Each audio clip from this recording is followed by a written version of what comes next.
আসসালামু আলাইকুম। মসজিদের মেম্বারে বসে হযরত ওমর নিজের গালে নিজে চড় মারতেছে। ডান হাতে ডান গালে চড় মারে, বাম হাতে বাম গালে চড় মারে। এমন সময় ওসমান গনি বলে, আমির আল মুমিনিন, আপনি কি পাগল হয়ে গেলেন? নিজের গালে নিজে চড় মারতেছেন।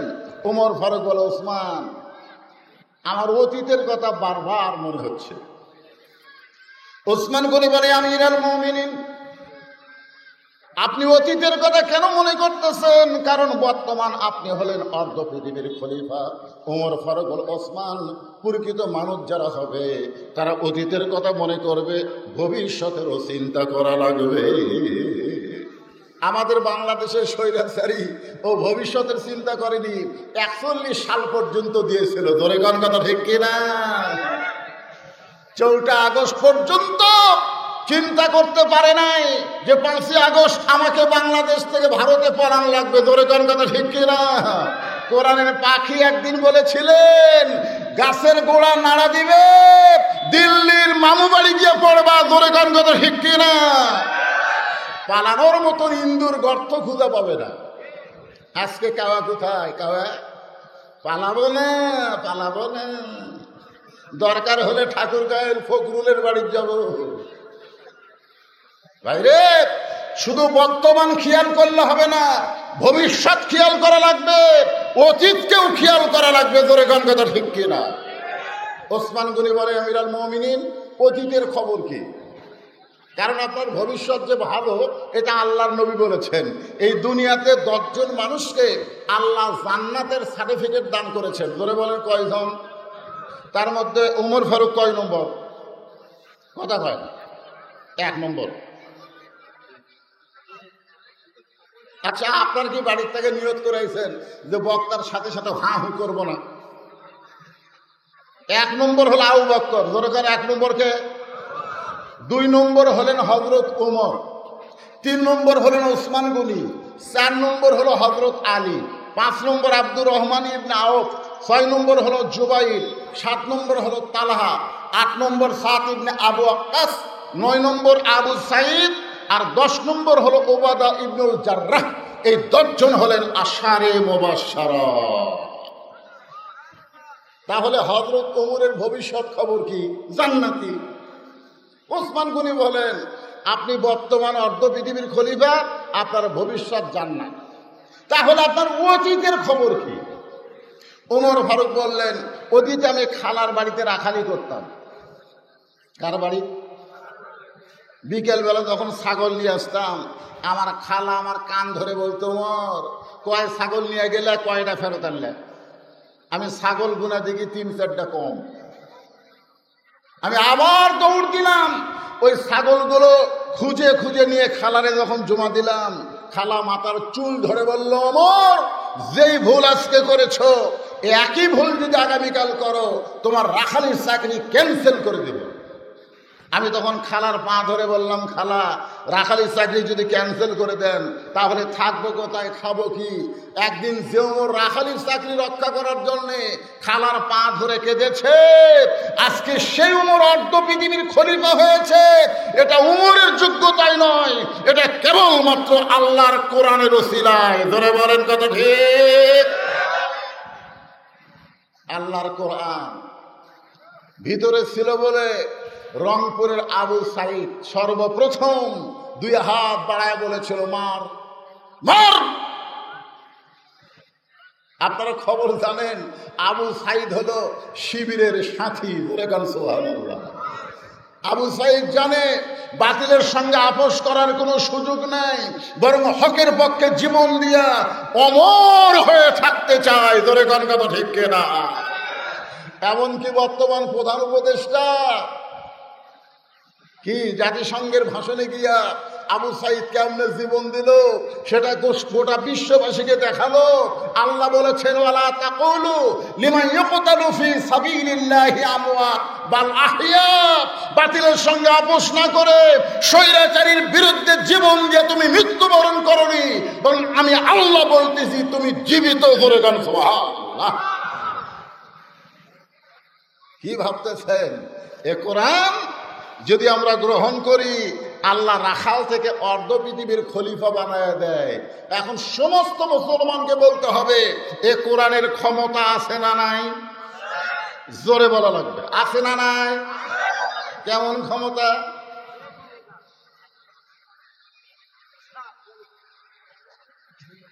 এই কোরআন দিয়ে যখন বাংলাদেশ চলবে তখন বাংলাদেশের নেতাদের চেহারা কেমন হবে?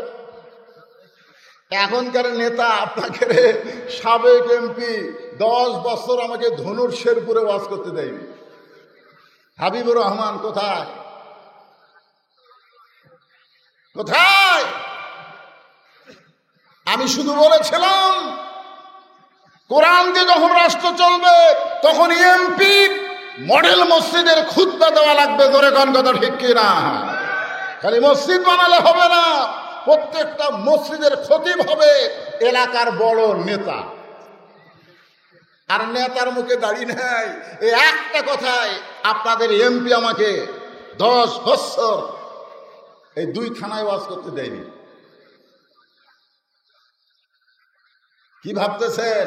কোরআন দিয়ে যখন রাষ্ট্র চলবে নেতা ইচ্ছা মতো চলতে পারবে না, নেতাকে চলতে হবে আল্লাহর কোরআন নবীর তরিকা অনুযায়ী। ধরে বলেন কথা ঠিক কিনা? এই জন্য আল্লাহ কোরআনে বলেছেন আতিউল্লাহ ওয়া আতিউর রাসূল ওয়া উলিল আমরি মিনকুম। আল্লাহর আনুগত্য করো, নবীর তরিকা মোতাবেক চলো, আর তোমাদের আমিরকে তোমরা মানো। আমিরকে তোমরা মানো। বর্তমানে বাংলাদেশে একটা দলের আমির আছে না নাই? এ কথা কেন আছে না নাই? সব দলে আমির আছে, নেতা আছে, আমির অউলিল আমরি মিনকুম। জুমার দিনে আমির খুতবা দিচ্ছে, মাঝখান থেকে একজন মুসল্লি দাঁড়িয়ে বলতেছে আমির আল মুমিনিন আপনার খুতবা শুনবো না। ওমর ফারুক বললেন আমার অপরাধ কি? বলে আপনার অপরাধ হলো আপনি লম্বা জুব্বা গাওয়াত দিয়ে আমাদেরকে খাটো পাঞ্জাবি দিয়ে খুতবা দিচ্ছেন। আমাদেরকে খাটে পুলিশ আপনাকে গ্রেফতার করবে। ধরে কর কথা ঠিক কিনা? বাংলাদেশের মতন 96টা, একটা না দুটা না, 96টা দেশের খলিফা হযরত উমরের জুব্বা লম্বা। আমাদের বাংলাদেশের মতন কয় দেশ? কথা কয় না, কয় দেশ? 96টা দেশের খলিফার জুব্বা লম্বা। আর ওয়া শুনবে না। উমর ফারুক চোখের পানি নিয়ে কান্না শুরু করলেন। এমন সময় আব্দুল্লাহ ইবনে ওমর 30 পারা কোরআনের হাফেজ, 6 লক্ষ হাদিসের হাফেজ। সুবহানাল্লাহ, জোরে কইতে পারলেন না? ওমর ফারুকের সন্তান কয় পারা কোরআনের হাফেজ? জোরে কোন কয় পারা? তার মানে বোঝা গেল নেতা শুধু নেতা না, নেতার সন্তানকেও যোগ্য শিক্ষা দিয়া মানুষের মতন মানুষ তৈরি করছে। ধরে কোন কথা ঠিক না? আজকে নেতাকে সন্তানের খবর কি? চেয়ারম্যানের বেটা R15 নিয়ে ঘরে, মেয়ে মানুষের অন্যা ধরে টান মারে। ধরে কোন কথা ঠিক কিনা? এই বকাটা কে রে? কয় চেয়ারম্যানের বেটা। ওরে বাবা রে, চেয়ারম্যানের বেটা। আর উপজেলার চেয়ারম্যান এমপি হলে তো কথাই নাই। অর্ধ পৃথিবীর খলিফা হযরত ওমরের সন্তান আব্দুল্লাহ বাবার পাশে দাঁড়ায় বলতেছে, রে নবীর সাহাবীরা, আমার বাবার লম্বা জুব্বা দেখে তোমরা খুতবা শুনবা না, কিন্তু আমার দিকে তাকায় দেখো। ওসমান গনি বললেন, আব্দুল্লাহ আজকে জুমার দিনে সবাই নতুন কাপড় পরে নামাজ পড়তে আইছে, আর তুমি পুরাতন কাপড় পরে কেন নামাজ পড়তে আসলা? আব্দুল্লাহ বলতেছে, আমি যদি তোমাদের মতন নতুন কাপড় পরতাম তাহলে আমার বাবার জুব্বা লম্বা হতো না। আমি যদি তোমাদের মতন নতুন কাপড় পরতাম তাহলে আমার বাবার জুব্বা কি হতো না? লম্বা হতো না। তোমরা সবাই যখন ঘুমায় যাও, আমার বাবা তখন ঘুমায় না। নেতা হলে, কোরআনের নেতা হলে আর ঘুম থাকবে না। ইন্নাল্লাহা ইয়ামুরুকুম আন তুআদ্দুল আমানাতি ইলা আহলিহা ওয়া ইযা হাকামতুম বাইনান নাস আন তাহকুমু বিল আদল। জোরে বলেন সুবহানাল্লাহ।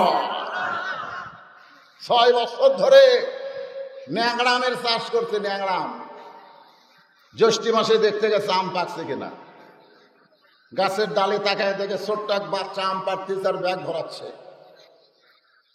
বাগানের মালিক বলে, আমি খাইনি, আমার পরিবারের কেউ খায় নাই, আর তুই আমার কাছে চলে আম পাড়তেছিস, তোর বাপকদা বিচার দেবো।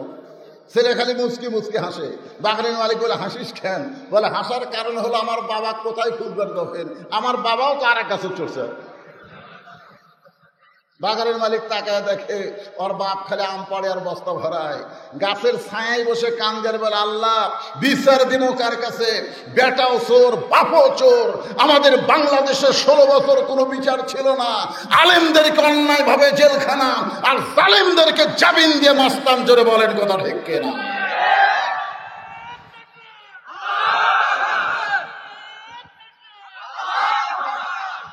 কোনো বিচার ছিল না।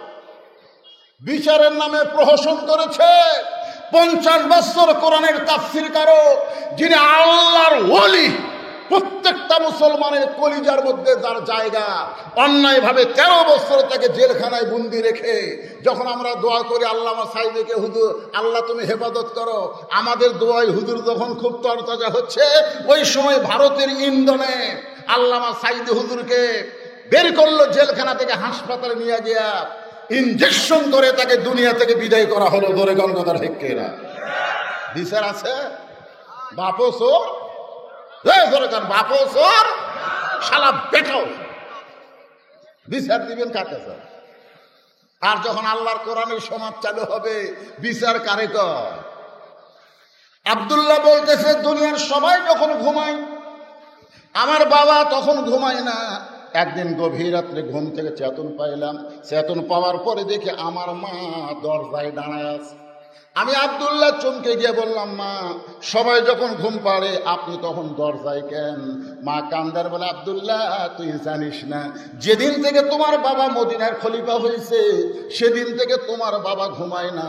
সবাই যখন ঘুম পাড়ে তখন চোরের মতন চুপি চুপি মানুষকে কেমনি কোথায় আছে দেখার জন্যে ঘুরে বেড়া। কোন র্যাব আছে? অর্ধ পৃথিবীর খলিফার কোন র্যাব আছে? কোন পুলিশ আছে? একা একা ঘুরতেছে।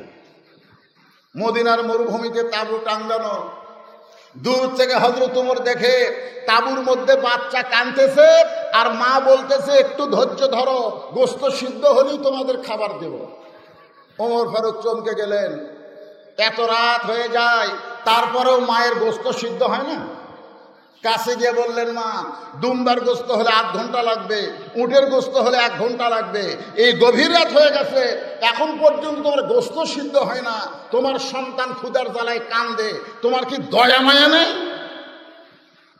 মেয়েটা পর্দার ভিতর থেকে বলে, পথিক এই গভীর রাত্রে তুমি আমার খবর কেন নাও? আমার বাড়ি হলো ইয়ামিন দেশে, আমি শুনতে পাইলাম মদিনার খলিফা নাকি ওমর খুব ভালো মানুষ। আমি ওমরের কাছে আমার 2টা এতিম বাচ্চাকে নিয়ে সাহায্য পাওয়ার আশায় ওমরের দরবারে গিয়ে দেখি এত মানুষের ভিড়। আমি ভিড় ঠেলে মহিলা মানুষ ওমরের কাছে যাওয়ার পারলাম না। আমি রাতের বেলা তাঁবু টাঙ্গাইছি, আগামীকাল সকালবেলা ওমরের দরবারে যাব। কিন্তু গভীর রাত্রে আমার 2টা সন্তান ক্ষুধার জ্বালায় যখন কাঁদতেছে, আমি তখন মা হয়ে তাদেরকে ঘুম পাড়ানোর সান্ত্বনা দেওয়ার জন্যে পানি আর পাথর পাতিলের মধ্যে দিয়া নিচে আগুন জ্বলায় বলতেছি, বাবা এই গোশত সিদ্ধ হলেই তোমাদেরকে খাবার দিব। কিন্তু আমার 2টা বাচ্চার এত ক্ষুধা, ওদের চোখে ঘুম ধরতেছে না। আমার মনে হয় ফজর পর্যন্ত আমার সন্তানকে আমি বাঁচাবার পারবো না। সঙ্গে সঙ্গে হযরত ওমর বলে, মা একটু ধৈর্য ধরো, মা একটু ধৈর্য ধরো। এক দৌড়ে বাইতুল মালের দরজায় আসলাম ডাক দিলেন। আসলাম বলে, আমিরুল মুমিনিন এই গভীর রাত্রে কি বলেন? বলে 1 বস্তা খাবার আমার মাথায় উঠে দে। আসলাম বলতেছে, আপনি হলেন আমির, আমি হলাম চাকর, কোথায় খাবার বস্তা নিয়ে যাওয়া লাগবে আমারে হুকুম দেন। ওমর ফারুক বলে, আসলাম রে, একজনের পাপের বোঝা আর একজন কেউ টানবে না, দিয়ে আমার মাথায় উঠে দে। বিশাল খাবার বোঝা যখন মাথায় উঠে দেয়, ওমর ফারুক বস্তা নিয়ে যখন দৌড় মারতেছে, পিছন দিক থেকে আসলাম কান্দের বলে, আমিরুল মুমিনিন এত জোরে দৌড়ালে যদি আপনি পড়ে যান আপনার কষ্ট হবে। ওমর ফারুক বলে, আসলাম রে, নির্দিষ্ট সময়ে যদি জায়গা মতো যাবার না পারি তাহলে জাহান্নামের আগুনে আল্লাহ পাক আমাকে পুড়ায় ফেলবে। তাঁবুর পাশে গিয়ে বললেন, মা রুটির হালুয়া তৈরি করো। মেয়েটা রুটি হালু তৈরি করে উমর ফারুকের হাতে যখন দেয়, উমর ফারুক দুইটা এতিম বাচ্চাকে দুই উরাতের উপরে বসায়া রুটি হালুয়া যখন ছিঁড়ে ছিঁড়ে মুখে দেয়, দুইটা বাচ্চা খায় আর উমর ফারুকের চেহারার দিকে তাকায় থাকি। উমর ফারুক গভীর রাত্রে কান্দের বলে, আল্লাহ এ অধমকে জাহান্নামের আগুন থেকে তুমি বাঁচায় দাও। মেয়েটা বলতে, পথিক ভালো মানুষের গল্প শুনেছি, জীবনে কোনো ভালো মানুষ দেখে নাই, আজকে তুমি এত ভালো, আমার বিশ্বাস হয় তুমি যদি মদিনার খলিফা হইতা তাহলে আল্লাহ মদিনাকে জান্নাত বানায়া দিত। আব্দুল্লাহ বলতে, সাহাবীরা রে, তোমরা যখন ঘুমাও আমার বাবা তখন ঘুমায় না। গভীর রাত্রে আব্দুল্লাহ আমার দরজায় গিয়ে বলতেছে, আব্দুল্লাহ আব্দুল্লাহ। আমি দরজা খুলে তাকায় দেখি বাবা একটা কাপড়ের টুকরা নিয়ে দাঁড়ায় আছে। আমি বললাম, বাবা বাইতুল মাল থেকে আমার একটা কাপড় দিচ্ছে, আপনি আর একটা দিয়ে রাইছেন, তাহলে নেতার বেটা হওয়ার মধ্যে লাভ আছে। একটা পাশি আর একটা দিয়ে রাইছেন। ওমর ফারুক বলে, না বাবা আমি তোকে দিতে আসিনি রে। ইন্নাল্লাহা ইয়ামুরুকুম আন তুআদ্দুল আমানাতি ইলা আহলিহা ওয়া ইযা হাকামতুম বাইনান নাস আন তাহকুমু বিল আদল। যদি আমানতের খিয়ানত করি, গোটা মদিনা আল্লাহর আমানত। জোরে বলেন কথা ঠিক কিনা? বরং এই কাপড়টা আমার গায়ে খাটো হবে, তোরটা যদি আমারে দান করিস, তোরটা আর আমারটা মিলে আমি একটা লম্বা জুব্বা বানাবার চাই। আব্দুল্লাহ বলে, গভীর রাত্রে আমার কাপড়ের টুকরা আমার বাবাকে দান করলাম, বাবা তার কাপড় আমার কাপড় একত্র করে সারা রাত জুব্বা বানায়া সেই জুব্বা পরে বাবা এখন খুতবা দেয়। এখন বলো আমার বাবার খুতবা শোনা যায় কিনা যায়? সমস্ত সাহাবীরা চিল্লায় বলে, আল্লাহর কোরআনকে যখন রাষ্ট্র চলবে এমন ভালো মানুষকে নেতা হিসাবে পাওয়া যাবে। তাহলে ভালো নেতা যদি আমরা পাবার চাই, এই ডক্টর কামালের সংবিধান দিয়ে হবে না, ব্রিটিশের আইন দিয়ে হবে না, আল্লাহর কোরআন বাংলার জমিনে প্রতিষ্ঠা হওয়া লাগবে। ধরে বলেন কথা ঠিক কিনা? ভাইজান, আমি একটা আয়াতে কারিমা আপনাদের সামনে তাফসীর করব। আমাদের কাহালতে কোনো মানুষ যখন মারা যায়, মরার খবর শুনে সকলে বলে ইন্না লিল্লাহি ওয়া ইন্না ইলাইহি রাজিউন। আমি কিন্তু ওয়াজের ভূমিকায় আয়াতটা পড়ছি, আপনাদের মনে আছে? ইন্না লিল্লাহি, হায় হায় রে। এখানে আল্লাহ কি বলতেছে আপনারা একটু মনোযোগ দিয়ে শুনবেন। গরমের দিন তো বেশি লম্বা ওয়াজ হবে না। আল্লাহ বলতেছেন ইজা মানে যখন, আসাবাতুহুম মুসিবা, তোমাদের উপরে বিপদ আপদ মুসিবত আসবে, কলু তখন তোমরা বলবে ইন্না লিল্লাহি ওয়া ইন্না ইলাইহি রাজিউন। আপনারা বলেন তো বর্তমানে বাংলাদেশে সবচাইতে বড় বিপদ কি? কথা কয় না পারে? আচ্ছা, আপনার ধনুটের মানুষ হলেই তো বগুড়ার লোক না? তা আমার ভাষা কি আপনাদের বুঝতে অসুবিধা হচ্ছে? আমি কিন্তু এই ভাষা নিয়ে গোটা বাংলাদেশ ওয়াজ করি। কয়েকদিন আগে গাজীপুরে ওয়াজ করলাম, গাজীপুরের লোকেরা বলে, হুজুর মাঝে মধ্যে একটু বগুড়ার ভাষা পাবেন তো। তা আপনারা কি বুঝতেছেন? এই মুহূর্তে বর্তমানে বাংলাদেশের সবচাইতে বড় বিপদ কি? একজন কষে আবার আসতে কর। আমার এলাকার এক ছোট্ট বাচ্চা সবসময় কান্দে, হুজুরের কাছে দোয়া চাইছে, হুজুর দোয়া পড়ে ফুঁক দিছে, কান্নার বেড়ে গেছে। কয় হুজুর কি দোয়া দিলেন? কান্দে। তখন আয়াতুল কুরসি পড়ে এক গ্লাস পানি ফুঁক দিয়ে বলে পানি খিলাও। পানি 3 বার খিলানোর পরে কান্না আরো বাড়িছে। মা তখন মনে মনে কয় দোয়া দরুদের আর বরকত নাই রে। 1-1 মাস পরে হুজুরের সাথে দেখা, কে মা তোমার সন্তান যে কান্দে আর কান্দতেছে? বলে হুজুর আপনার দোয়া দরুদ দিয়ে কান্না থামেনি। তো বলে কি দিয়ে থামলো? বলে এখন যখনই কান্দে একটা মোবাইল আছে চালু করে দেয় আর কান্না বন্ধ হয়ে যায়। একটা ছোট্ট বাচ্চার কান্না থামানোর জন্য বর্তমানে বাংলাদেশে মোবাইল লাগতেছে। ধরে দেন কথা ঠিক কিনা? আজকে ইটিস পিটিস টিকটক এইগুলো করার জন্য আমাদের যুবকগুলো সব নষ্টের পথে চলে গেছে। ধরে দেন কথা ঠিক, কথা কন না কেন? যুবকেরা বসে থাকে, 4 জন যুবক যদি এক জায়গায় বসে আর করে গল্প নাই। আগে আমরা বহু গল্প করতাম, আমরা গল্প নাই, 4 জনে মনোবাদ করতেছে। মানে মোবাইল হাতের মধ্যে দিয়ে ফেসবুক চালাচ্ছে, কেউ আর ফ্রি ফায়ার পাবজি গেম খেলতেছে, খালি এই করতেছে। 3 জন উঠে চলে গেছে, ও আর উঠেইনি। ওই খেলার মধ্যে এমন ব্যস্ত হয়ে গেছে, ওই রাস্তা দিয়ে একটা কুত্তা যায়, ধরে কোন কি যায়, কুত্তা মনে করছে এটা গাছের গোড়া হবে, লড়া নাই সবাই নাই, ওই গাছের গোড়া মনে করে পেশাব করে দিতে। ওই তখন পিছন দিকে তাকায় দেখে কুত্তা পেশাব করছে, তাও সারার হুঁশ হয়নি। এই মুহূর্তে সবচাইতে বড় বিপদ হলো মোবাইল। 2 নম্বর বিপদ হলো বেপরদা নারী। ধরে কোন কথা ঠিক, খুব খেয়াল করবেন। বেপরদা নারীর কারণে আমাদের সমাজের যুবকেরা এমনি তো মোবাইল একটা বিপদ, আবার ওই মোবাইল দিয়ে কাম সারতেছে। আমি যখন এসে শুনলাম আপনাদের এলাকার অধিকাংশ মানুষ বিদেশে থাকে, তখন আমার মনের মধ্যে হলো এর কি বউগুলার খবর কি না। যখন বিদেশে স্বামী চলে যায়, আমি বলছি বিয়ে করার আগে যাও। আমার ওয়াজের মধ্যে আছে, দেখবেন, বিয়ে করার আগে যাও। আবার বিয়ে করলে বাচ্চা কাচ্চা যখন হবি, অন্য কারোর সাথে পরকিয়া করার সুযোগ থাকবি না, তখন যাও। ধরে কোন কথা ঠিক কিনা? সব বাপ মায়ের জমি বিক্রি করে বিদেশে যায়, আর বইয়ের নামে অ্যাকাউন্ট করে, টাকা পাঠায়। বাপ মা যখন মোবাইল করে, বাবা জমি বিক্রি করে তোরে সৌদি আরব পাঠালাম, তোর খবর কি? বলে মা ধরা খাসি, 3 বছর হলে জেলে আছি। এদিকে শালা বইয়ের অ্যাকাউন্টে টাকা পাঠায়। মাকে বাবাকে মিথ্যা কথা বলে বাড়িতে আইসা রাস্তার মোড়ে শোনে ওর বউ আর বাড়িতে নাই, দেওয়ার সাথে পালাই গেছে। ধরে কোন ঠিক কিনা? আমার মা বোনদেরকে পর্দানিশী হওয়া লাগবে। আমার মায়েরা যারা আজকে আলোচনা শুনতেছেন, একটু মনোযোগটা শোনেন। ইজা আসাবাতুহুম মুসিবা, আল্লাহ বলতেছেন যখন তোমাদের উপরে বিপদ আপদ মুসিবত আসবে, বাংলাদেশের মেয়েদেরকে যদি আমরা ভালো করতে চাই, কোনো ওয়াজ দিয়া নারীদেরকে ভালো করা যাবে না। ভালো করতে গেলে আল্লাহর কোরআনের আইন লাগবে। ধরে বলেন ঠিক কিনা? আপনার বলেন তো, মেয়েদের ভালো করার আইন আল্লাহর কোরআনে আছে না নাই? কি আইন? এই মাঝখান থেকে কে উঠল রে? না, ওটা বসা যদি করেন তা আমিও উঠি। কিসের মুরব্বী? ওই যে একটা পাইছে ভাইরাল মুরব্বী, কি খালি মুরব্বীর দোষ। শোনেন, কোরআনের মাহফিল থেকে যারা উঠবেন, কি জন্য উঠতেছেন? পেশাব করার জন্য।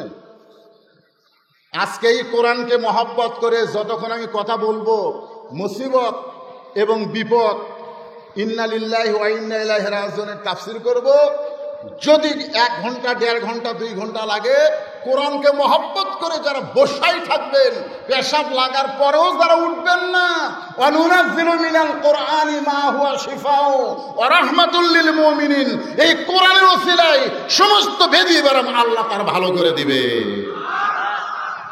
কতগুলো মানুষ হাতে দেখবেন আমার কয়, হুজুর পেশাব করে পানি নেই, তারপরে টপ টপ করে পড়ে। হুজুর কি তোর এরকম ব্যারাম ধরলো কেন? এই ব্যারাম ধরার কারণ হলো কোরআনের সঙ্গে বেয়াদবি করছে। তোরে কণ্ঠে পেশাব লাগার পরে উঠবেন না, বসে থাকবেন।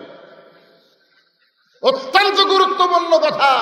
বর্তমান বাংলাদেশের প্রেক্ষাপটে আমাদের নারীগুলো যদি ভালো হয়ে যায়, ওদের পেটের ভিতর থেকে যে সন্তান আসবে, ওরা তাকবীর ছাড়া কোনো দল করবে না। যেই দলে আল্লাহর তাকবীর আছে, সেই দলের কর্মী হবে। জোরে কোন কথা ঠিক কিনা? বাংলাদেশে বড় বড় দল আছে না নাই? ওই দলের আল্লাহু আকবার তাকবীর দেন তো দেখি, কত বড় বড়। আওয়ামী লীগের মিছিলের মধ্যে কেউ যদি বলে নারায়ে তাকবীর, ও ঘাট ধরে বের করে দিবে। ধরে কোন কথা ঠিক কিনা? কেন আমাদের দলের তো তাকবীর নাই। বিএনপির সালাউদ্দিন কাদের চৌধুরীর ছেলে হুম্মাম কাদের চৌধুরী একবার চিটাগাঙ্গে তাকবীর দিছিল, সমস্ত বিএনপির নেতারা মাথা নিচু করে আছে। সাংবাদিক গিয়ে বললো, আপনাদের মাথা নিচু কেন? বলে হঠাৎ হয়ে গেছে, এরা তো আমাদের তাকবীর লয়। তাহলে তাকবীর কার? ভালো মায়ের সন্তানগুলোই তাকবীর আলা দল করে। জোরে বলেন কথা ঠিক কিনা? তা আমাদের মা গুলো ভালো হোক, এটাকে আমরা চাই না? জোরে কোন চাই কি চাই না? তো কি দিয়ে ভালো করবেন? ওয়াজ দিয়া? আমার ওয়াজ দিয়া কোনোদিন মা বোনেরা ভালো হবে না। মা বোনদেরকে ভালো করতে গেলে আল্লাহ পবিত্র কোরআন কারিমের মধ্যে বলেন, অকরনা ফি বুয়ুতিকুন্না ওয়ালা তাবাররুজনা তাবাররুজাল জাহিলিয়াতিল উলা। আমি ঘরের মধ্যে থেকে জানলা দিয়ে দেখলাম এত মা বোনের আসতেছেন, পুরুষের চাইতে বেশি। তো এদের জন্য কিছু ওয়াজ করার দরকার আছে না নাই? গভীর রাত্রে খাদিজাতুল কুবরা রাসূলের হাতটা ধরে কাঁদতেছেন। আল্লাহ নবী বলে, খাদিজা কাঁদেন কেন? বলে, কান্দার কারণ হলো যে কোনো সময় আমার মৃত্যু হবে, যে কোনো সময় আমার মৃত্যু হবে। যারা প্রকৃত আল্লাহওয়ালা হয় যে কোনো সময় তাদের মৃত্যু হবে, এই বিশ্বাস থাকে তাদের কলিজায়। জোরে বলেন কথা ঠিক কিনা? আর যারা শয়তান আলা হয় তারা খালি ফাঁসির চিন্তা করে, অমুকের ফাঁসি হলো, অমুকের ফাঁসি হলো। শয়তান যে অমুকের ফাঁসির চিন্তা করে, নিজের মরার চিন্তা করে না। এরকম লোক আছে না নাই? জোরে করে আছে না নাই? অমুকের ফাঁসি হলো ভাই, অমুকের ফাঁসি হবি রে, তুই যে মরবু রে। ফাঁসির তারিখ আছে, মরার কোনো তারিখ। খাদিজাতুল কুবরা বলে, হুজুর যে কোনো সময় আমার মৃত্যু হবে, মৃত্যুর পরে আমার কিছু সুখবর আপনি জানাবেন না? আল্লাহ রাসূল বলে, খাদিজা এই পৃথিবীতে 10 জন পুরুষকে আল্লাহ জান্নাতের সার্টিফিকেট দিয়েছে। 1 নম্বর হলো আবু বকর। এই পৃথিবীতে 10 জন নারীকেও আল্লাহ জান্নাতের সার্টিফিকেট দিয়েছে। 1 নম্বর হলো খাদিজাতুল কুবরা। জোরে কোন সুবহানাল্লাহ। তাহলে পুরুষের মধ্যে 1 নম্বরকে বলা লাগবে, পুরুষের মধ্যে 1 নম্বরকে, আর নারীদের মধ্যে 1 নম্বর খাদিজাতুল কুবরা। আল্লাহর নবী খাদিজার দিকে তাকাই বলে, খাদিজা 1 নম্বর জান্নাতি হওয়ার কথা শুনে আপনার কেমন লাগতেছে? খাদিজা বলে, হুজুর আমার আর কোনো চিন্তা নাই, আর কোনো চিন্তা নাই। মরার পরে আল্লাহ যখন 1 নম্বর জান্নাতি বানাবে, তাহলে আমার আর কোনো টেনশন নাই। রাসূল একটু কৌতুক করার জন্য মস্করা করে বললেন, খাদিজা পুরুষের মধ্যে 2 নম্বর হলো হযরত ওমর। তাহলে নারীদের মধ্যে 2 নম্বর কে হলে ভালো হয়? পুরুষের মধ্যে 2 নম্বর কে? তাহলে নারীদের মধ্যে 2 নম্বর কে হলে ভালো হয়? খাদিজা বলে, হুজুর 2 নম্বর যেন আল্লাহ আমার মেয়ে ফাতেমাকে দেয়। রাসূল চমকে গিয়ে বলেন, খাদিজা আল্লাহ আপনাকে 4টা মেয়ে দান করেছে। খাদিজার পেট থেকে 4টা মেয়ে আল্লাহ রাসূলকে দান করেছে। তাহলে আপনি 2 নম্বর ফাতেমার কথা কেন বললেন? আপনি রোকেয়ার কথা বলতে পারেন, আপনি জয়নাবের কথা বলতে পারেন, আপনি কুলসুমার কথা বলতে পারেন। আপনি রোকেয়া, জয়নাব, কুলসুমা না বলে ফাতেমার কথা কেন বলতেছেন? খাদিজা বলে, হুজুর আপনি হলেন বাবা আর আমি হলাম মা। কোন সন্তান কেমন এটা মা বলতে পারে, এটা বাবা জানে না। কোন সন্তান কেমন এটা কে জানে? কথা কন না কেন? কে জানে? মা জানে। আমরা বাপ কিন্তু বুঝি না কোনটা আমার সন্তান, কোনটা পরের সন্তান। বাবু তো ঠিকই করতেছে। বাবা আনন্দে মাতিয়া সাগরে ভাসাইয়া সেই যে চইলা যায়, খবর লয় না। মাজন ধরিয়া উদরে কতই যতন করে, 10 মাস পরে পায় প্রসবের বেদনা। এমন দরদি ভাবে কেউ হবে না আমার মা গো। সুবহানাল্লাহ বলেন। খাদিজা বলতেছে, হুজুর আপনি তো বাবা, আপনি বুঝবেন না। আমি মা হয়ে বলতেছি, ফাতেমা যখন জন্ম নিছে, কি নিছে? কতক্ষণ কি নিছে? কুলসুমা জন্ম নিছে, আমি বুঝবার পারছি আমার প্রসব বেদনা আছে। জয়নাব জন্ম নিয়েছে, আমার প্রসব বেদনা আছে। রোকেয়া জন্ম নিয়েছে, আমার প্রসব বেদনা আছে। আর ফাতেমা যখন জন্ম নেয়, আমার কোনো প্রসব বেদনা হয়নি। ফাতেমা জন্ম নেওয়ার পরে আমি মা হইয়াও তার ইজ্জত দেখতে পারিনি। ছোট্ট ফাতেমা জন্ম নেওয়ার সঙ্গে সঙ্গে তার 2টা হাত দিয়ে তার ইজ্জতকে ঢেকেছে। মাকেও পর্যন্ত তার ইজ্জত দেখতে দেয়নি। ধরে গেল সুবহানাল্লাহ। এই কারণেই আমি বলতেছি, ফাতেমাকে আল্লাহ যেন 2 নম্বর জান্নাত দেয়। আল্লাহ রাসূল বললেন, খাদিজা ফাতেমা তো জান্নাতি না। যেই বলছে ফাতেমা জান্নাতি না, খাদিজা দৌড়ে এসে বলি, ইয়া রাসূলুল্লাহ, ফাতেমা যদি জান্নাতি না হয় তাহলে ফাতেমার খবর কি? রাসূল বললেন, জান্নাতি নারীদের নেত্রী। সুবহানাল্লাহ। জান্নাতি না, জান্নাতি নারী কেড়ে আবার নেত্রী। খাদিজা বলে, তাহলে আমার 1 নম্বর হয়ে লাভ কি? ওগো আল্লাহর নবী, এখনো কেউ শোনেনি, আমি আর আপনি পাল্টান, আপনি পাল্টান, আমাকে জান্নাতি নারীদের নেত্রী ঘোষণা করেন, আর ফাতেমাকে 1 নম্বর জান্নাতি কম, কারণ কেউ তখন শোনেনি, পাল্টান। রাসূল বলে, খাদিজা, আপনি যদি 1 নম্বর হন আর আপনার মেয়ে যদি নেত্রী হয়, অসুবিধা কি? বলে, হুজুর, আপনি মরদ মানুষ, বুঝবেন না, মেয়েরা কোনোদিন কাউকে উপরে থাকতে দিতে চায় না। হাসিনা যতদিন ছিল, খালেদার কঠিন অসুখ, বিদেশে যাওয়ার জন্য বহু অনুরোধ করছে, একই কথা বলে, আমি আইনের বাইরে কিছু বলবার পারব না। অথচ যে হাসিনার পতন হলো, খালেদাকে মুক্ত করে দেওয়া হচ্ছে। জোরে কোন কথা ঠিক, কথা কন না কেন? আরে আপনাকে পাশি বেটার বউ। আসার সময় বাগবাড়ি দেখলাম, শহীদ প্রেসিডেন্ট জিয়াউর রহমানের বাড়ি আছে না নাই? কথা কন আছে না? হ্যাঁ, আপনাকেরই বেটার বউ। কি হিংসা! একজন নেত্রী থাকবে, আর একজন যেন ভবিষ্যতে নেতৃত্ব দিবার না পারে। এটা মরদ মানুষের মধ্যে কোনো হিংসা নাই, হিংসা হলো নারীদের ভিতরে। ধরে কোন কথা ঠিক কিনা? শাশুড়ি এতদিন বাড়ির কর্তা ছিল, বেটার বউ আশা কয়, ওই চাবি আমার দরকার, আমি হব নেত্রী। বুড়ি কিরে! এমনকি মা মেয়ের মধ্যেও ঝগড়া হয়। ধরে কোন হয় কি হয় না? আমার বাসায় আছে, আমার বাড়ি। আমার বড় মেয়ে মাছের তরকারি পাক করে আমাকে খাবার দিচ্ছে, মেয়েটা খালি আমার সামনে ঘুরঘুর করে ঘুরতেছে। কি জন্য ঘরে আমি বুঝতে পারছি। আমি বললাম, মা, বাংলাদেশে বহু জায়গায় মাছের বহু তরকারি খাই মা, কিন্তু তোমার হাতে মনে হয় মধু আছে, এত স্বাদ। মেয়ে আর 1 টুকরা আমার দিল। মেয়েটা খুব খুশি, কিন্তু তাকাই দেখি ওর মাও গাল ফুলে বসে আছে। আমি বললাম, কে গো, তোমার কি হলো? বলে, এখন থেকে মেয়ের বাড়িতে খান, আমার খাওয়ার দরকার নাই। আমি বলে, হাই রে জাত, মেয়ের প্রশংসা করলে মা বেদার হয়, এরাই হলো নারী। ধরে কোন কথা ঠিক? খাদিজা বললেন, এ রাসূলুল্লাহ, আপনি আর আমি ছাড়া কেউ জানি না, আপনি বলেন খাদিজা হবে জান্নাতি নারীদের নেত্রী, আর ফাতেমা হবে 1 নম্বর জান্নাতি। রাসূল বললেন, খাদিজা, আমি হলাম ঘোষণাকারী, দেওয়ার মালিক হলো আল্লাহ। আপনারা বলেন তো, দেওয়ার মালিককে? রাসূল কি ঘোষণাকারী? ধরে কোন কি কারি?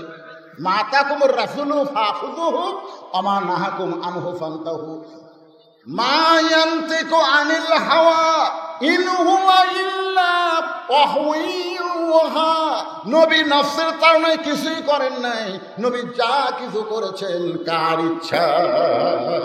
জবান খুলে বলতে হবে, কার ইচ্ছা। এই দিনে যাকে তাকে মানা যাবে না, একমাত্র নবীকেই মানতে হবে। জোরে বলেন কথা ঠিক কিনা? ওই দয়াল বাবা কেবলা কাবা আয়নাকারী ঘর, আয়না বসায় দিছে কলবের ভিতর। এলা বাবা টাবা কাল্লা বাবা, কোনো বাবা চলবি না। ধরে কোন কথা ঠিক, কথা কন না কেন? আল্লাহ রাসূল বললেন, খাদিজা, আমি হলাম বন্টনকারী, আমি হলাম ঘোষণাকারী, দেওয়ার মালিক হলো আল্লাহ। খাদিজা বলে, ইয়া রাসূলুল্লাহ, সর্বপ্রথম আমি ঈমান গ্রহণ করেছি, এই পৃথিবীতে সর্বপ্রথম আমি ঈমান গ্রহণ করেছি। এরপর আল্লাহ আমাকে জান্নাতের এদের নেত্রী না বানায়া ফাতেমাকে নেত্রী বানানোর কারণ কি? আল্লাহ রাসূল বললেন, 2 কারণ। এ মা বোনেরা, মনোযোগ দিয়ে শোনেন। স্বামী যদি ডাকে, সময় নাই, বহু কাম আছে। আল্লাহ রাসূল বলেছেন, স্বামী যখন কোনো বিবিকে ডাক দিবে, শুধুমাত্র ফরজ ইবাদত ছাড়া নফল নামাজের মধ্যে থাকলেও নিয়ত ভাঙ্গা স্বামীর ডাকের উত্তর দেওয়া লাগবে। ধরে কোন কথা ঠিক? হায় হায় রে, চিনি না স্বামী কি, বুঝি। আমার মায়েরা যারা আওয়াজ শুনতেছেন, মনোযোগ দিয়ে শোনেন। আল্লাহ রাসূল বলেন, খাদিজা, 2টা কারণে আল্লাহ আপনাকে জান্নাতের নেত্রী না বানায়া ফাতেমাকে জান্নাতি নারীদের নেত্রী বানাইছে। খাদিজা বলে, হুজুর কারণগুলো কি? আল্লাহ রাসূল বলেন, 1 নম্বর কারণ, ও খাদিজা আপনি কত বছর বয়সে ঈমান গ্রহণ করছেন? খাদিজা বলতে যে হুজুর 55 বছর বয়সে। কত বছর? আল্লাহ রাসূল বলে, খাদিজা ঈমান গ্রহণ করার আগে আপনি কি ছিলেন? খাদিজা বলে, হুজুর আমি কাফের ছিলাম। রাসূল বলে, খাদিজা আপনার হায়াতের 55 বছর আপনি কাফের ছিলেন। আর ফাতেমা কত বছর কাফের ছিল? খাদিজা বলতেছে, জান্নাতি জান্নাতি, আমার ফাতেমা জন্মসূত্রে জান্নাতি হয়ে জন্মেছে। এখন আপনি বলেন খাদিজা 1 নম্বরে কে জিতল? খাদিজা বলতেছে 1 নম্বরে তো আমি ঠকে গেলাম। আল্লাহ রাসূল বলে, ও খাদিজা 2 নম্বর কারণ হলো আপনার মুখের সাইজ, আপনার নাকের সাইজ, আপনার চোখের সাইজ, আপনার গায়ের রং। এটা দুনিয়ার কত পুরুষ মানুষ দেখেছে, আপনি কি হিসাব করে বলতে পারবেন আপনার নাকটা কেমন, আপনার চোখ কেমন, আপনার গায়ের রং কেমন, আপনার চেহারা কেমন? এটা দুনিয়ার কত পুরুষ মানুষ দেখেছে, আপনি কি হিসাব দিবার পারবেন? খাদিজা বলে, ইয়া রাসূলুল্লাহ 40 বছর বয়সে আমি যখন আপনাকে স্বামী হিসাবে স্বীকার করলাম, ওই সময় মক্কার সবচাইতে ধনবতী রমণী আমি ছিলাম। এই ধনবতী রমণী হওয়ার কারণ হলো আমার অনেকগুলো ব্যবসা বাণিজ্য ছিল। এই ব্যবসা বাণিজ্য চালাতে গিয়ে হাজার হাজার পুরুষের সঙ্গে আমার দেখা সাক্ষাৎ হয়েছে।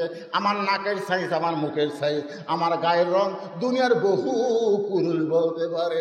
রাসূল কান্দের বলে, খাদিজা এখন বলেন ফাতেমার নাকের সাইজ কেমন, ফাতেমার গায়ের রং কেমন, ফাতেমার চেহারা কেমন?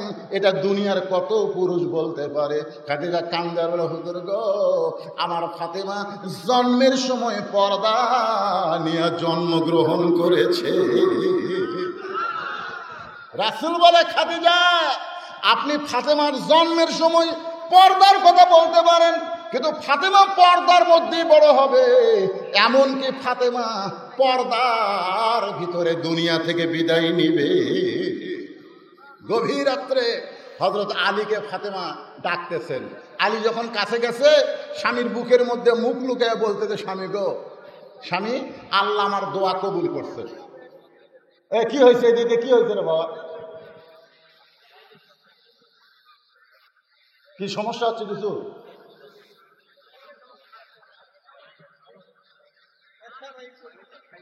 একটা মাই গোসল দিচ্ছে না। আপনাকে কি ওয়াজ শুনতে কোনো সমস্যা হচ্ছে? না চললে খবর কি? যদি না চলে অসুবিধা কি?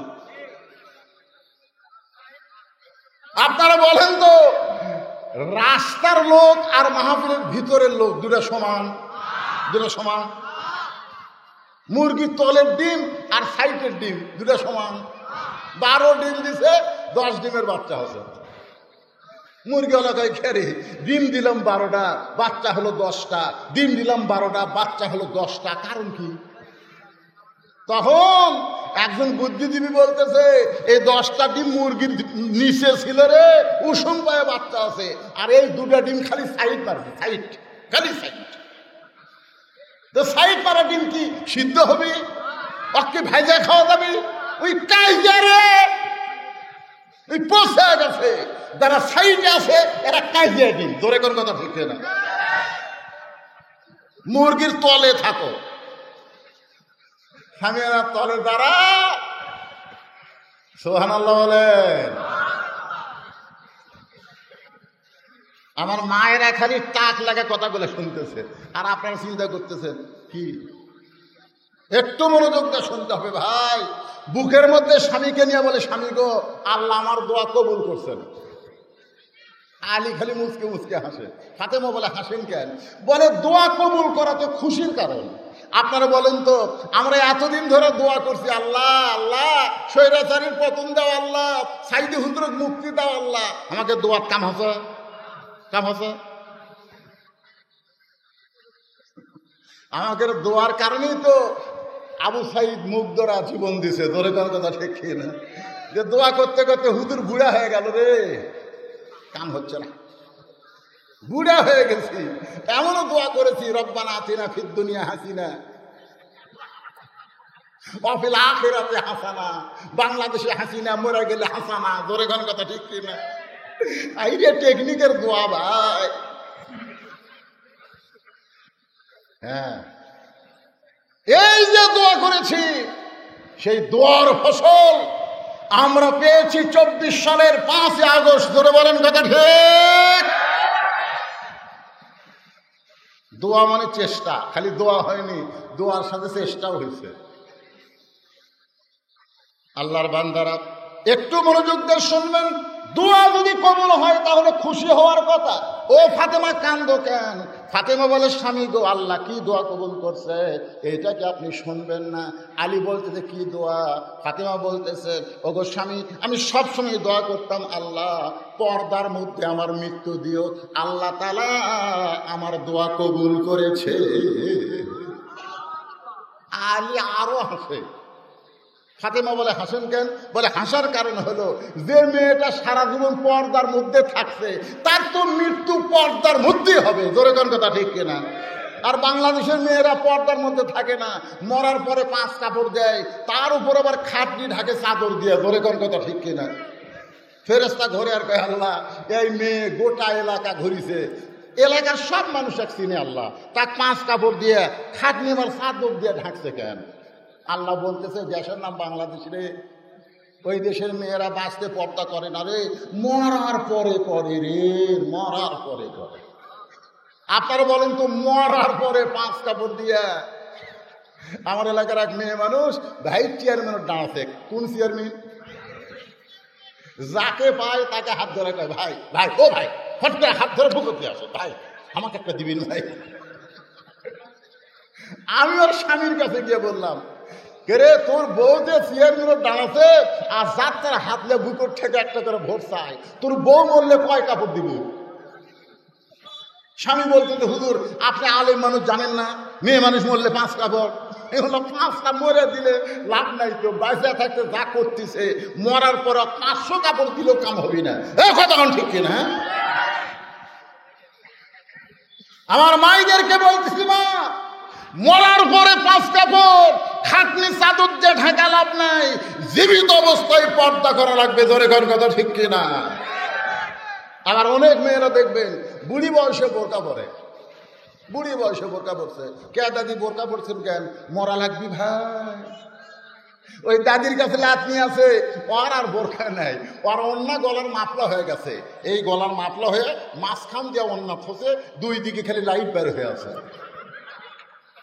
আর আমাকে যুবকেরা বলতেছে, সুন্দর নারী দেখলে পরে আমার দিল দেওয়ানা করে, ওলে ওলে ওলে ওলে। আপনারা বলেন, 50 বছর আমের গাছের গোড়ার যদি কেউ বেড়া দেয়, জিজ্ঞেস করতেছে বেড়া কেন দিলি? ওই গরু ছাগল যেন না খায়। আরে 50 বছর আমের গাছের দিকে গরু ছাগল ঘৃণা করেও তাকাবি না। ধরে কোন কথা ঠিক কিনা? বেড়া যদি দিবার চাষ, ওই লক লকা পাতা বাড়াছে, ওই ছোট গাছত বেড়া দিয়ে। বুড়ির গাঁত বোরকা দিয়ে লাভ নাই, একটা বুড়া পর্যন্ত বুড়ির দিকে তাকাবি না। ধরে কোন কথা ঠিক কিনা? বোরকা যদি দিবার চাষ, ওদের লক লকা, ওদের লক লকা, ওই পরিমণির গাঁত বোরকা দেওয়া লাগবে। ধরে বলেন কথা, কথা কন না কে? এখন সাবানা বোরকা পরে, সাবানা, সাবানা দেখতেছি আমি বুড়ি হয়ে গেছি। আমার এলাকার এক সুদেরু বুড়ে বয়সে এসে বলতেছে, আল্লাহ আমি আর সুদ খামো না। আর এক শালা ঘুষেরু, ঘুষের চাকরি করছে, চাকরি যখন চলে গেছে তখন বলতেছে, আল্লাহ আমি আর ঘুষ খামো না। 2 কান্দে 2 ফেরেশতা, আল্লাহ মানুষ না শয়তান। যখন ঘুষ খাওয়ার চাকরি আসছিল তখন শালা তওবা করেনি, এখন চাকরি নাই আর তওবা করতেছে। তার মানে যখন বুড়া হয়ে গেছে, হাঁটতে পারে না, তখন তো আল্লাহ আমি আর চুরি করবো না, আল্লাহ আমি আর চুরি করবো না। আল্লাহ কাছে পারবো? যখন পারবি না তখন তওবা করবি। এই তওবা করা হলো আল্লাহর সাথে ঠাট্টা করা। দরিদ্রের কথা ঠিক না? জুয়ান বয়সে মসজিদে যায় না, বুড়া বয়সে মসজিদে যায়, আর বসবার পারে না, লাতিক কষে একটা চেয়ার নিয়ে সামনে কাতার ঠুসে। এখন লাঠি চেয়ার নিয়ে সামনে কাতার ঠুসে। এখন দাদা যায় সারাদিন শালা ঘুরে বেড়ায়, 10 কেজি ব্যাগলে বাজার থেকে বাড়িতে আসে, আর মসজিদের যায় আমার চেয়ার কুটি। সামনে কাতার চেয়ার নিয়ে বসেছে।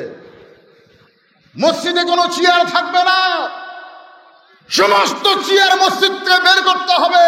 আল্লাহ কোরআনে বলেছেন কুমু লিল্লাহি কানিতিন, নামাজ যদি পড়তে চাও দাঁড়ানো হলো নামাজের মধ্যে একটা ফরজ। জোরে বলেন কথা ঠিক কিনা?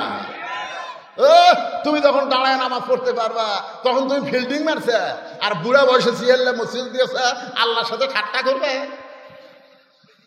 এই জন্য আল্লাহ রাসূল বলেছেন হাসরের ময়দান আল্লাহ বলবে না তোমার শৈশবকালের হিসাব দাও, আল্লাহ বলবে না তোমার বুড়াকালের হিসাব দাও, আল্লাহ বলবে যৌবনের হিসাব দেওয়া জান্নাতে চলে যাও। ধরে কোন কথা ঠিক?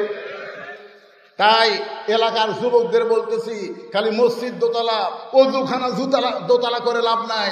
প্রত্যেকটা যুবককে 5 ওয়াক্ত নামাজ মসজিদের জামাতের সঙ্গে আদায় করা লাগবে। ধরে বলেন ঠিক? কারা কারা 5 ওয়াক্ত নামাজ মসজিদ জামাতে পড়বেন? 2 হাত তুলে আমার আল্লাহর দেখান। লিল্লাহে তাকবীর। হাত নামান। মসজিদ দান করলে মসজিদ হয় না। 560টা মসজিদ আমাকে শেখ হাসিনা বানাচ্ছে গেছে। ধরে কোন ঠিক কিনা? রাস্তার ধার দিয়ে গেল খালি চক চক করতেছে, মডেল মসজিদ। ভিতরে ঢুকে দেখেন 1.5 কাতার মুসল্লি নাই। সবচাইতে বড় স্বৈরাচার হলো আজান শোনার পরে মুসলমান দাবি করে মসজিদের মধ্যে ঢোকে না।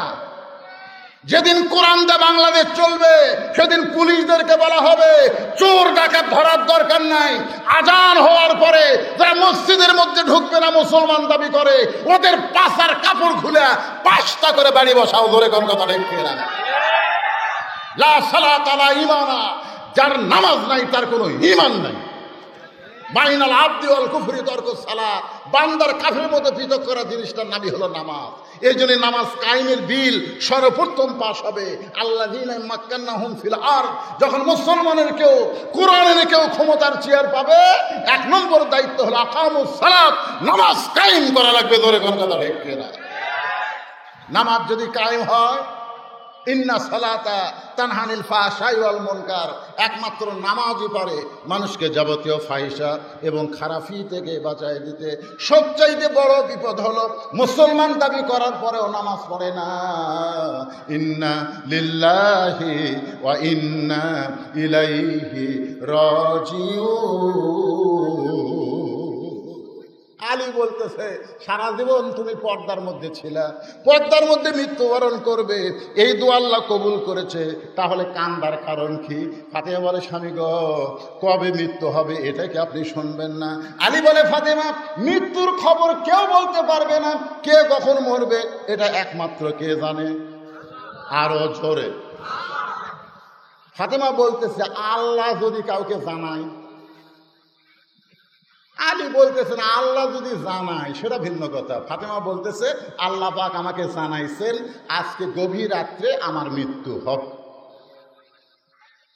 যেই বলছে গভীর রাত্রে মৃত্যু হবে, গাছের গোড়া কাটলে গাছটা যেমন পড়ে যায় হযরত আলী তেমনি পড়ে গেলেন ঘরের মাঝে। মা ফাতেমা আস্তে আস্তে স্বামীর মাথা উরাতের উপরে নিয়ে মুচকি হাসি দিয়া কপালে একটা চুমু দিয়ে বলে স্বামী গো এতদিন আমি জানতাম আপনি আসাদুল্লাহিল গালিব, এতদিন আমি জানতাম আপনি জ্ঞানের রাজা, কিন্তু আমার মৃত্যুর খবর শুনে আপনি এভাবে পড়ে গেলেন। আপনি কি জানেন না এই দুনিয়া থাকার জায়গা না, আসলে যাইতেই হবে। জোরে কোন কথা ঠিক না? স্টার জলসা জি বাংলা যে নারীরা দেখতেছেন, ভারতের চ্যানেলগুলো দেখতেছেন আর বদরুল ইরশাদের ওয়াজ শুনতেছেন, কাম হবি না। চ্যানেল দেখতে দেখতে মরে যাবেন, হিন্দুর সাথে জাহান্নামে যাওয়া লাগবে। ধরে কোন কথা ঠিক না? যেই ভারত আমাদের 400 বছরের পুরাতন বাবরি মসজিদ ভাঙ্গা রাম মন্দির বানালো, সেই ভারত আমাকে বন্ধু না শত্রু? আরো জোরে বলেন। ফারাক্কার বাঁধ খুলে দিয়ে বাংলাদেশকে যে ভারত ডুবাতে চায়, বাংলাদেশের শুধু হাসিনা, শুধু শেখ মুজিবরকে ভারত পছন্দ করে, বাংলার জনগণকে ভারত পছন্দ করে না। কারণ শেখ হাসিনা বাংলাদেশকে ভারতের অঙ্গরাজ্য বানাবার চাইছিল। জোরে কোন কথা ঠিক কিনা? আমার মা বোনদের অনুরোধ করি, মা স্টার জলসা জি বাংলা ধার দিয়ে যাবেন না, কারণ ওই নাটক চলতে চলতে হিন্দুর পূজার বাদ্য বাজে কি বাজে না? এজোর এখন বাজে কি বাজে না? মুসলমানের ঘরের মধ্যে হরি হরি হরি হরি। আমার মায়েরা মনোযোগ দিয়ে শোনেন। ফাতেমা বলে স্বামী গো আমি মরে যাওয়ার পরে আমার 3টা চাওয়া আপনি পুরা করবেন। 1 নম্বর চাওয়া হলো রাতের অন্ধকারে মৃত্যু হবে, রাতের অন্ধকারই আমাকে দাফন করবেন। 1 নম্বর চাওয়া কি? রাতের অন্ধকারে মৃত্যু হবে, রাতের অন্ধকারেই দাফন করবেন। 2 নম্বর চাওয়া হলো আমার কোনো জানাজার ব্যবস্থা করবেন না। 3 নম্বর চাওয়া হলো আমার লাশটা খাটনিতে তুলবেন না, আপনি কান্দে করে নিয়ে জান্নাতুল বাকির পূর্ব কোণায় সবুজ রঙের একটা বাতি জ্বলবে, ওই বাতি বরাবর আমাকে দাফন করবেন। দাফন করার পরে হযরত আলী আল্লাহকে বলতেছে, আল্লাহ ফাতেমার পর্দাকে কবুল করে নাও। বলার সঙ্গে সঙ্গে সামনে কয়েকটা পুরাতন কবর দেখা যায়। আলী চিৎকার করে বলে, এখনই ফাতেমার কবর দিলাম, সেই নতুন কবর গেল কোন জায়গায়? কে যেন বলতেছে, আলী রে ফাতেমা পর্দা নিশি, আমি আল্লাহ জোহরা ডিগ্রি দিয়া ফাতেমার কবরটাকেও পর্দা করে দিয়েছি। মায়েরা, ও মা, যদি ফাতেমার অধীনে জান্নাতে থাকতে চান তাহলে পর্দা ছাড়া উপায়। আরো জোরে বলেন। সমস্ত মেয়েরা যদি পর্দার মধ্যে ঢুকে যায়, আমাদের যুবকেরা আর মোবাইল নিয়ে টিসপিটিস করবে না, আমাদের যুবকেরা 5 ওয়াক্ত নামাজি হয়ে যাবে। সবচাইতে বড় বিপদ হলো যুবকেরা নষ্ট হওয়া, নারীরা বেপর্দা হওয়া। ধরে বলেন কথা ঠিক? মানুষ মরে গেলে আমরা বলি ইন্না লিল্লাহি ওয়া ইন্না ইলাইহি রাজিউন। এটা মানুষ মরার পরে পড়ার আয়াত না, এটা হলো বিপদ আপদ মুসিবতের আয়াত। কিন্তু মানুষ মরলে আমরা কেন পড়ে? এই ছেলেরা সামান্য কিছু সময় ধৈর্য ধরো, আমার হাতত ঘড়ি আছে, গরমের দিন খুব লম্বা ওয়াজ হবে না। তাহলে মানুষ মরলে আমরা কেন পড়ি? আপনারা সত্যি করে বলেন তো, আল্লাহ রাস্তায় যারা জীবন দেয়, আল্লাহ বলেছেন ইয়া আইয়ুহাল্লাযীনা আমানুত্তাকুল্লাহা হাক্কা তুকাতিহি ওয়া লা তামুতুন্না ইল্লা ওয়া আনতুম মুসলিমুন। মুসলমান হয়ে কেউ যদি মরে, তার ঠিকানা কবর না জান্নাত। সবাই বলেন। তাহলে মুসলমানের জন্য মরা বিপদ না ভালো? বেঁচে থাকাই তো বড় বিপদ। বর্তমান বাংলাদেশে ইমান নিয়ে বাঁচাটাই বিপদ। জোরে কোন কথা ঠিক কিনা? বর্তমান কিন্তু কোরআন দিয়ে যখন বাংলা রাষ্ট্র চলবে, তখন আমাদের দুর্বল ইমানকে আল্লাহ কোরআনের ওসিলায় কি করবে? আয়াত আছে না নাই? তাহলে পড়েন, ইন্নামাল মুমিনুনা আল্লাযীনা ইযা যুকিরাল্লাহু ওয়াজিলাত কুলুবুহুম ওয়া ইযা তুলিয়াত আলাইহিম আয়াতুহু জাদাতুহুম ঈমানাও ওয়া আলা রাব্বিহিম ইয়াতাওয়াক্কালুন। সবাই আল্লাহু আকবার বললেন না? কারণ আওয়ামী লীগ বিএনপির লোকেরা আল্লাহু আকবার বলবার চালেও মুখটা বাড়াবি না। সোয়ারসা নাই, যে সোয়ারসা নেই। জাদাতুহুম ঈমানাও ওয়া আলা রাব্বিহিম ইয়াতাওয়াক্কালুন। এই কোরআনের সমাজ যখন চালু হয়ে যাবে, ঈমান আল্লাহ তাআলা আমাকে কমাবে না বাড়াবে? এই ঘোষণা কার? তাহলে আল্লাহর কোরআন দিয়া আমরা মুজিবের শাসন দেখলাম, জিয়ার শাসন দেখলাম, খালেদার দেখলাম, হাসিনার দেখলাম। এখন 50 বছর পরে আল্লাহর কোরআনের শাসন আমরা দেখতে চাই। কারা কারা রাজি? 2 হাত তুলে আমার আল্লাহকে দেখাতে হবে। লিল্লাহি তাকবীর। হাত নামান, হাত নামান। আল্লাহ, এই কঠিন গরমের মধ্যে আমার 2 ধারে 2টা ফ্যান ঘুরতেছে, তারপর আমি ঘামতেছি, আর তোমার বান্দারা গরমের মধ্যে বসে দীর্ঘ সময় তোমার কোরআনের আলোচনা শুনলো। আল্লাহ, তাদেরকে আবু জেহেলের মতো না, আবু বকরের সঙ্গে কবুল করো। ধরে কান আমিন। যুবকেরা, মসজিদের উন্নয়নের জন্য বহু টাকা উঠছে, আপনারা বহু দান করছেন। যদি আপনাদের মধ্যে এমন কোনো ব্যক্তি থাকে, আপনারা উঠা বসা করবেন আল্লাহর রাস্তে। আমার কলজা ভরে গেছে। এই যে 1 ঘন্টা 1.5 ঘন্টার উপর ওয়াজ করলাম, আপনারা পাগলের মতন শুনলেন, কলজা ভরে গেছে আমার। এটা মাঘ মাস, পৌষ মাস হলে, অগ্রহায়ণ মাস হলে এমনি 3 ঘন্টা ওয়াজ করলেও শরীরে কিছু হতো না। কিন্তু গরমের সময় 1 ঘন্টা ওয়াজ করা খুব কঠিন। দীর্ঘ সময় আপনারা ওয়াজ শুনছেন। আপনারা কেউ আছেন এরকম যে হুজুর আপনার হাতে মসজিদে আমরা কিছু দিবার চাই, এরকম যদি কেউ থাকেন, আমি আপনাদের একটু সময় দিলাম। আপনাদের মধ্যে কেউ যদি থাকে যে আপনি আজকের মাহফিলের প্রধান আলোচক, আপনার জামাইয়ের হাতে আমরা উঠা বসা করতেছেন, প্যারালাইসিস হবে কিন্তু কি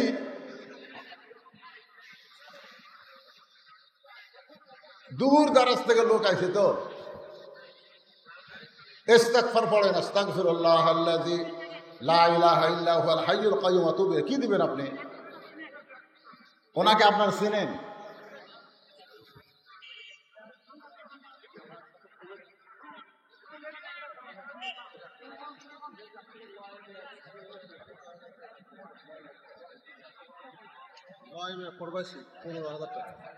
লিল্লাহি তাকবীর। কোন দেশে আছে? কোন দেশে? মায়ামিয়া প্রবাসী। হ্যাঁ, মাশাআল্লাহ। সৌদি আরবে আছে, যেই দেশে মক্কা এবং মদিনা। প্রবাসী ভাই আমার 15,000 টাকা নগদে দান করেছে। আল্লাহ তার দানকে কবুল করেন। সকলে বলে আল্লাহুম্মা আমিন। হ্যাঁ, এরকম কেউ যদি থাকেন, এই যে 15,000 টাকা দিছে, এরকম যদি কেউ থাকেন 15-20,000 টাকা দেওয়ার মতন আপনাদের মধ্যে কেউ যদি থাকেন, আল্লাহর হস্তে আমরা সবাই সংক্ষিপ্ত হলে একটা মোনাজাত করব, বাপ মার জন্য একটা দোয়া করব। সবাই বসেন, সবাই বসেন, আল্লাহর রাস্তে বসেন। আর কেউ নাই? আচ্ছা, ঠিক আছে। আল্লাহুম্মা আমিন।